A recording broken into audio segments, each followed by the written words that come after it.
Hello, everyone. My name is Zadis. I am a medical sales rep here in Las Vegas, Nevada. I specialize in the neuro and spine department, and I'm super, super excited to talk to Clinton today. He is a new rep that just broke into the industry, so I'm super excited to share his experience with his journey of finally landing a job in medical sales. So, if you could tell everyone where you're from. Absolutely. So originally, I'm actually from Oregon, but I've been living here in Tucson, Arizona, the past 3 years. And then with the job, I'll be moving to Lake Havasu, so just south of Las Vegas. And so we're kind of in the middle of that move right now. But I'll be working in the neuromodulation and spinal cord stimulator industry. Nice. So we might have to collab someday. I If was you're going to in say we Vegas, need to. wow, I have a lot of introductions for you. Absolutely. And the majority of the team is working in the Vegas market. So I'll be up there Wow. quite a bit. Wow. Well, you might have a few referrals. Yeah, I So that's appreciate it. awesome. Yeah, definitely. Well, look, see, this industry is so small that Yeah. you never know who you'll meet. And it's important just to build relationships because someday you might need a rep to help you break through, the gatekeeper. Yeah, I mean, it's always about connecting the dots and yeah, like you said, making the introductions and finding a symbiotic relationship. That's awesome. Well, what about medical sales that made you pursue this career? It's funny. The initial seed was planted probably early college. One of our family friends, he was dating this girl, and she was a rep. And I'd never even heard about the job or the industry. I mean, it was totally new to me. So I was, kind of picking her brain and hearing her out. And she was describing how she, sells hardware and plates and screws to doctors. And I was like, what do you mean? She's like, well, I'm in the OR, making sure the doctor gets the right plate or screw. And, she was telling me, how high stress it is and how the hours can be crazy. And I think a lot of it was she was trying to scare me away from it. Oh, But wow. it's funny, the more she talked about, the more, interested I became, the more excited I became of it. And even back then, I had kind of done some research on it and found it really fascinating. But at the same time, I'd always wanted to be a physical therapist. And I, went to school for kinesiology. Even after graduating, I've worked the past 4 or 5 years in physical therapy. And the reason I wanted to do physical therapy was because to me, I thought it was going to be the best opportunity for me to have the greatest impact on the most amount of people I could. But, Wow. through the years, I kind of realized there was still something missing about it. And I came to realize that really I was missing the competition side of things. I was missing the business side of things. Because, in physical therapy, I mean, sure, you can go and get, a $500,000 loan and open up a practice. Yeah. But, it's difficult, especially if you go to school. I mean, that's $100,000 or $200,000 in student loans. Yeah. So as a physical therapist, you can really only deal with what's being brought to you, and you can compete against yourself in terms of always challenging what you know and always trying to grow and compete against patient outcomes. But it's lacking that competition business side. Wow. So I really started asking myself the question of like, okay, I still want to do something that I can have a great impact on a lot of people, but I also want to find something that I can merge that with the business, the competition, the sales side of things. And I think if you ask yourself that question, oftentimes you're going to come to the crossroads of medical device sales. And so I started kind of talking to people about it, what they thought, their opinion on it. And the more I learned, the more, excited I became. And I finally just kind of made the decision, like, this is what I want to do. Wow. This is, what I want to go after. So I kind of made a job after finding a job in the industry. Wow. So that's kind of what led me into medical device sales. That's super amazing. And I see why you got hired because you're very, very motivating for sure. And it's exciting. So that's awesome. Yeah. I love your story. I think that's amazing. And I understand that, the competition side Mm-hmm. of it after what you want and being in that open environment, it's amazing. And you get to be in a place where you get to help people, which is huge in my Exactly. opinion. So, and that's awesome. That's great. Yeah, and So, just having that career autonomy as well. yeah. The career and income autonomy. I mean, it's not nothing is always about money, but I mean, just having that autonomy and that freedom, I think, is big, and I think that attracts a lot of people. Yeah.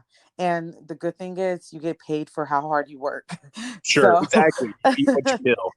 you get paid for it. And trust me, those checks are lovely. There's a lot of reps out there living really, really good lives. Sure, So absolutely. and starting businesses and owning real estate. So once you Mhm. start making that kind of income, you learn to triple it, hopefully. Sure. So that's amazing. Well, what were some of your biggest challenges, when you were trying to break in? Yeah, and that's a great question because, I mean, as you know, this is a difficult industry to get into. And I think a lot of that stems from, there's just a lot of highly qualified candidates looking at these jobs and competing for these jobs. So, it was maybe not the biggest challenge, but one thing I really had to focus on is, what's my story? Why would someone want to hire me over the next person? So I kind of took some time and really thought about, what values and traits do I want to articulate and exemplify? And how do I work that into a captivating story so that, when whoever I'm interviewing with later on, when they're thinking about the candidates, they always remember me or my story, kind of that hook. So that was something I really focused on and made sure I had hammered in, and also, could adapt to different people because not every job is looking for the same thing. Not every team's looking for the same type of candidate. Right. And the other thing is finding and walking the tightrope between, sheer force and power and just, numbers, and also being very, fine tuned and having a finesse to kind of your sell, or, just connecting with people. Because I knew at some point this was going to be a numbers game of, Hmm. the more people I can reach out to, the more connections I can make, and, the more opportunities I'd find, the more interviews I'd be in, the more interviews I could be in, the higher the chance of making it to the finals and being hired.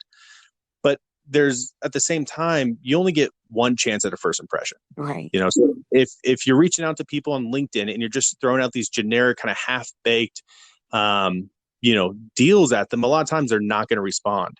So it was the game of making sure I'm reaching out and connecting with as many people as I could, but also doing it in a very authentic and genuine way where they're likely to respond and they have a reason to respond. Because if you're just like, hey, I want in this industry, like, how do I do it? Like, there's not a lot of motivation or interest for them to respond. But I think if you give them a chance to either, voice their opinion or talk about themselves, I think you're going to have a lot better success rate. So Wow. I'd say that was kind of just the biggest challenge is trying to find the right formula for that. That's amazing. That is so true. Every time you're interviewing, you need to create a story about yourself Mm-hmm. that sounds fascinating and that's intriguing and is something that they remember once they've completed that interview with you. So that is Sure. great advice. So thank you for sharing that with Of everyone. course. Yeah. Yeah, no, of course. Yeah. So now that you're in, are you facing any challenges? I'm so early on in the career that I'm sure my challenges may be different than a lot of reps that are, established in the industry. Because I'm early on, I'm still kind of in the training process. So I'd say my biggest challenges is one, just getting up to speed, covering the material, learning about the products, um, and so that I can eventually add value to the team. And that's kind of the other challenge I have right now is, I'm the young guy coming in. I need to find, how do I add value to this team? Because they didn't hire me to give me a job. They hired me because they needed an employee. They needed someone to take some weight off their shoulders and, generate that revenue. So right now it's kind of finding what's my place in the team and how can I help them grow. Wow. Yeah, that's amazing. Well, I'm pretty sure if you were the newcomer that was joining my team, I'll be very pleased. So I'm like, yes, great job, company, for hiring a great rep.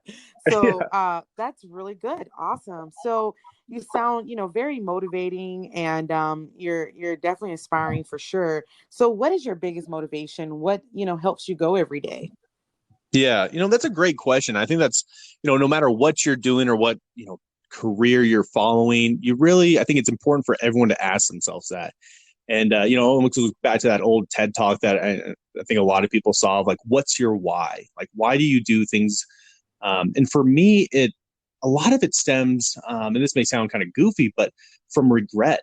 In physical therapy, I got to work with so many different people at so many different stages of their life. And a lot of those patients were, geriatric patients in their, 80s and 90s that had, they had been through their career, they'd had a family, maybe a relationship or two. And you saw some that were very content and happy with the way they lived their life, and others that maybe had more regrets than, other people would. And so, going through things, I just want to make sure I don't regret things. And that's not to be afraid of making mistakes, because it's never, obviously there are times where you may say something or misstep that you wish you could have back, but those are all solvable small things. But what keeps me up at night are the things I didn't say, the risks I didn't take, the actions I didn't take. It's like that old Lupe Fiasco song of "You can't take back the words you never said." Right. Uh, and so it's just living a life that I'm not going to regret. Um, and I have a beautiful fiance, and down the line we want to Oh, have a family. congratulations. Thank you, I appreciate that. Yeah, and Um, this career would definitely give you, especially if you're doing well, work-life balance. So that's really good if you're mhm. planning a family in the future. Exactly, exactly. And you know, I, it's like I want to provide for my family, but at the same time, I don't want to look back and see, I missed, piano recitals or football games or things like that. So Yeah, it's making sure I can find that balance. And the other part of that, the other thing that really motivates me is freedom, yeah, right? It's like, what good is money if you can't buy your freedom? true. And I've already seen, so many people that, they have these great careers, they're making tons of money, but every time they get a paycheck or every time they get a raise, they're just buying something else. It's like they're buying another bill, they're buying another expense. And, if they were to go without a job for a month, they'd be screwed. So the other part is just buying my freedom. Yeah, As my dad always said, he's like, you want to make sure you have screw you money. So at any point in your life, if you need to get up and go, you can just say screw you and go. So you're right, not a slave to a job or something, which I always thought was good advice. But right. uh, Yeah, yeah, so I'd say like the regret and just being able to buy your freedom are two things that really motivate me. right. That is that is super super important, and that you definitely explained that very well. I totally enjoy, being able to take my daughter to her pageant, or you know picking her up from school, or surprising her for Mm-hmm. lunch, because I have a break in between cases. Oh So yeah, it's great, and that's so true. Having a family myself is so important sure, to not only provide a very comfortable lifestyle, but I get to not miss as much as I want. I have that sure. opportunity to be there and support her. So it's a beautiful thing, and I'm happy that you get to experience that very soon. Yeah.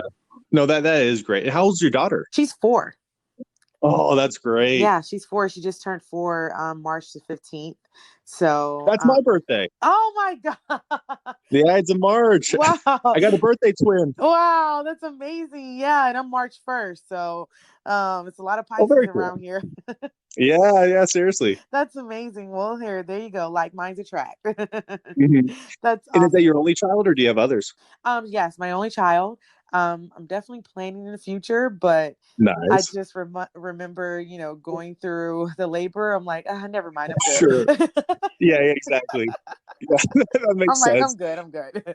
Yeah, maybe I don't want to go through I that. snap out it really quickly. Yeah, exactly. Yeah, Oh, so that's that's funny. awesome. Yeah. Well, thank you so much for your time. And I just have Hmm. one final question for you. Sure. I know that there's a lot of reps out there that will love to be in your position very soon. What advice do Hmm. you have for them, or what would you like for them to know, as they're planning to Sure. be a medical sales rep? Yeah, just don't give up. Be ready to persevere, because it's difficult to get in this industry, but if I can get in this industry, anyone can get in this industry, as long as you have the right values and you work hard enough, and you're passionate about it. Because there's times, I think it took me from when I decided that this was something I want to do to when I got my job, it was almost a full year, and I treated it like a job. As every day I was doing something to work towards this goal. Nice. And there were times where there'd be, two or three opportunities, and it seemed like, this was so easy. And then there'd be months where it didn't matter how many people I reached out to, there was nothing coming back. So don't get discouraged, just persevere, and don't give up, and you'll make your way into this industry. And kind of like what I said is, treat it like a job. Hmm. Treat it, trying to find a job like a job, and you will find your way in. Yes. And when you do, you'll be very happy, and it's all worth it. the grass isn't always greener, but in this case it is. Yeah, that is very true. Very true. Great advice. And also to add on top of that, keep track of everyone that you're reaching out to, keep track of the companies Absolutely. so you can follow up with them properly. Make sure you remember names. When they give you contact information, don't forget it, write it down. And Hmm. literally be super organized, and you'll be very surprised of how it probably makes your process a lot easier and probably quicker as well. Yeah, no, and that's amazing advice because that's one thing I did was, I'm terrible at Excel, but I just made Excel spreadsheets of, when I contacted someone, where we left off, and maybe just a little tidbit, whether they had a kid or they had something going on, just something to, strike up the conversation. You can show them that you actually care and you're not just, doing this for your own sake. Yeah, very true. That's So awesome. I'm curious. I am curious about one thing. Yeah. You are a very experienced and successful rep. So what would you give someone, like myself, that's kind of early on? What advice would you give them to succeed and have a, good, solid career in this industry? Yeah, great. Great question. I would say make friends, don't make enemies. I um, like it. get to know as many people as possible. Um, follow up with people throughout the industry. Start building that reputation of just people knowing you. So you're pretty much someone that they will contact pretty easily because they had a few Mhm. conversations with you before. And also when it comes to your job, make sure that you study, know the procedures, know whatever you're selling and who you're targeting, know every step of everything they're doing from the moment your product is introduced to the time your product is done. Know everything about that doctor, know their steps, because that right there will help you as a rep. Because not only will you be able to increase more products or sell more products to him, but you're also understanding the business and you're learning the steps, which makes your job a lot easier. So when you're actually trying to sell it to doctors, because doctors are very clinical and they're Mhm. very, very smart. So you have to speak to them as high as you can make it, as high as you can go. Sure, sure. And that's through studying, knowing your product, and knowing the procedures. Google is amazing. YouTube is amazing. Even, obviously your company will give you, a lot of products or definitely, brochures and everything Mhm. to study, but go above and beyond. Definitely ask a lot of questions. Use a new card as long as you can. I sometimes, every Yeah, time I'm with a new doctor, I use a new card. I'm like, hey, doc, I'm new. I'm still kind of early in the industry. Can you help me sure. out? Because Yeah. you will find those doctors that love to teach. And guess what? If they love to Mhm. teach you, then they'll want you around as a rep. And guess what? The more you're around, probably the more you'll have more money in your pocket. So, Yeah. you Well, know, that's brilliant. That is brilliant and really useful advice. And, you kind of touched on something about, being technically proficient and making sure you really know the procedure. Because I had someone, describe this as, this is the only sales job where your customer is the expert. right, You got to be on your game and you got to know every little step because they may have questions and you better have right. answers. So that's brilliant advice that you gave. Yeah, definitely. And never stop learning. Just because you're doing Mhm. well, never get comfortable. Oh, literally just always be prepared for anything, and Sure. definitely just study as much as you can. Obviously don't break Hmm. yourself down, but definitely see if you can pick up on your skills in any moment, so just Sure. definitely always prepare. Yeah, So just never be if you're content. always ready, you never have to get ready. Yeah. Oh, I like that line a lot. So That's yeah, great. and that's literally my only advice. Well, perfect. Well, thank you for that advice. I'm gonna put that to use. Yeah, definitely. Well, thank you so much for your time. I'm really thankful, and I hope you have a great day. And I'll make sure I edit everything, and I'll be sure to send it to you so you can listen to it yourself. Perfect. Well, thank you so much for having me on. I mean, this was fun, and hopefully we can connect in person someday up in Vegas. Yeah. But thank you for doing this podcast. I mean, I know I find it very beneficial, and I'm sure a lot of other people find everything that you do very beneficial. And thank you for just setting the standard and setting a good example for people in this industry. Oh, well, thank you. That means a lot. I really appreciate that. Of course, and maybe we can do this podcast again, 6 months down the line or something. Yeah, we'll have to do a part two update. Yes, I like I love it. Yeah, that. An update let's do it. 6 months later. How is it going? So Yeah, exactly. yeah, I like that. Well, I'll definitely keep that in mind for sure.